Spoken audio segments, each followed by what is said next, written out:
नमस्कार, न्यूज़ 18 के digital platform पर आपका बहुत स्वागत है। मैं हूं आपके साथ अंशिका पाठक। हरियाणा के भिवानी जिले में 19 साल की महिला टीचर मनीषा की हत्या के मामले में हरियाणा में बवाल मचा हुआ है। सवाल ये बरकरार है कि हत्या है या आत्महत्या है, क्या है दोनों में से?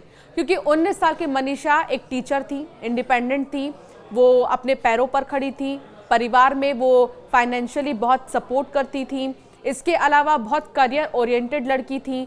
तो ऐसे में सवाल ये है कि आखिर मनीषा के साथ ऐसा क्या हुआ?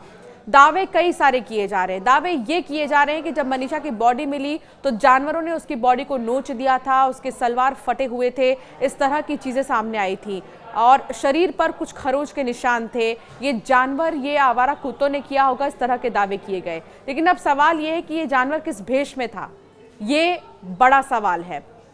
2 से 3 बार मनीषा का पोस्टमार्टम होता है।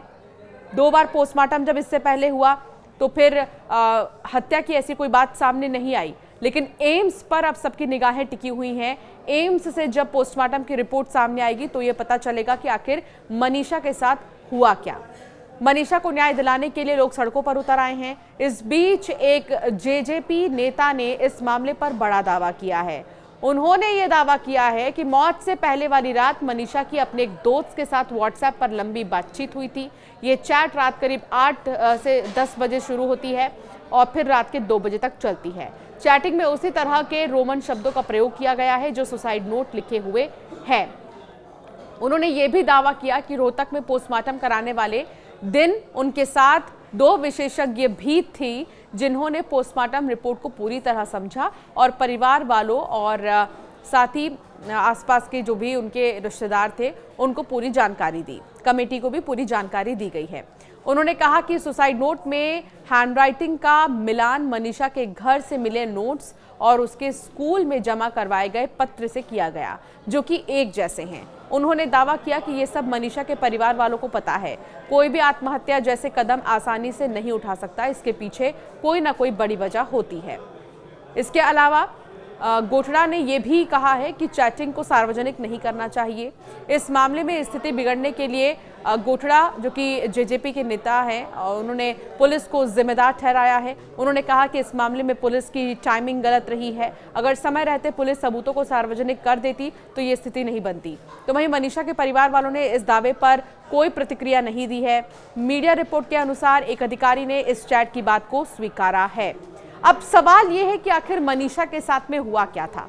पूरे टाइमलाइन को अगर आप देखें तो 11 अगस्त से ये सिलसिला शुरू होता है। 11 अगस्त को मनीषा स्कूल जाती हैं और उसके बाद उन्होंने दोपहर में फ़ोन कॉल की कि उन्हें आज लेट हो जाएगा, वो थोड़ा देरी से आएंगी। इससे पहले बीती रात को जानकारी ये मिल रही है कि उन्होंने चैटिंग किया था फ़ोन पर किसी अपने दोस्त से उन्होंने चैटिंग की थी। लेकिन अभी इसको लेकर कुछ भी नहीं कहा जा सकता कि क्या रोल है उस चैटिंग का या फिर उस सुसाइड नोट का क्या रोल है। उसमें जो लिखा गया है वो मनीषा ने ही लिखा है या नहीं लिखा है, अब ये सब तो जांच के बाद ही पता चलेगा। सीबीआई जांच की मांग लगातार हो रही थी, जिसको लेकर विरोध प्रदर्शन किया जा रहा था। तो सीबीआई जांच की मांग को एक्सेप्ट कर ली गई और इस पूरे मामले की जांच अब सीबीआई ही करेगी। आज 24 अगस्त है और 24 अगस्त को हरियाणा बंद का आह्वान किया है कुछ संगठनों ने मनीषा को लेकर। जो गुस्सा, जो नाराजगी है लोगों के बीच में कि आखिर ऐसी क्या वजह है कि भिवानी, रोहतक और फिर अब दिल्ली, यानी 2 जगह पोस्टमार्टम किया जाता है लेकिन उसके बाद भी लोग सेटिस्फाई नहीं होते हैं पोस्टमार्टम रिपोर्ट से। जिसके बाद अब एम्स पर सबकी निगाहें टिकी हुई हैं कि एम्स से पोस्टमार्टम के बाद ऐसी क्या चीज़ें सामने आएंगी। एम्स से जब पोस्टमार्टम रिपोर्ट सामने आएगी तो ही जाकर संतुष्टि मिलेगी।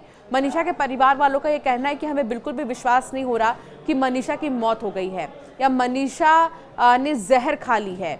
मनीषा ऐसा कर ही नहीं सकती है क्योंकि ऐसी कोई प्रॉब्लम थी ही नहीं उसके लाइफ में। तो परिवार वाले जब इस बात का दावा कर रहे हैं कि मनीषा सुसाइड जैसा बड़ा कदम तो नहीं उठा सकती है, तो सवाल ये कि ये सुसाइड नहीं तो फिर क्या मर्डर है? अब अगर मर्डर भी है तो मनीषा की दुश्मनी किससे होगी? सोचिए, वो स्कूल में एक टीचर थी, वो पढ़ाती थी बच्चों को और एडमिशन्स और तमाम ऐसी चीज़ें। स्कूल्स के जितने भी स्टाफ है उनका कहना है कि वो बहुत सिंसियर थी मनीषा, पढ़ाई में भी और जैसा वो पढ़ाती भी थी, काफ़ी सिंसियर उनका नेचर रहा है।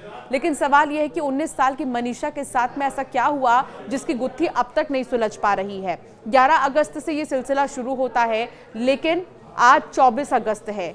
आज 24 अगस्त तक ये नहीं पता चल पाया कि आखिर मनीषा के साथ हुआ तो हुआ क्या है।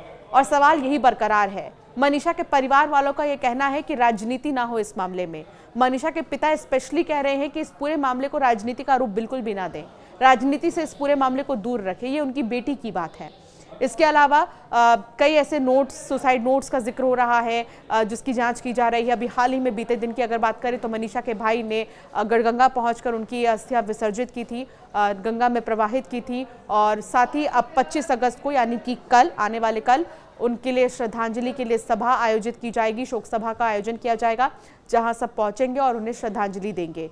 तो 19 साल की मनीषा के साथ क्या हुआ, भिवानी का जो ये पूरा मामला है, इसमें एक सवाल अभी बरकरार है, वो ये कि ये हत्या है या आत्महत्या है। सीबीआई इस पूरे मामले की जांच कर तो रही है, लेकिन अब एम्स से जब रिपोर्ट सामने आएगी तो और भी बातों का खुलासा हो सकता है। आपका क्या मानना है, हमें ज़रूर कमेंट कर बताएं।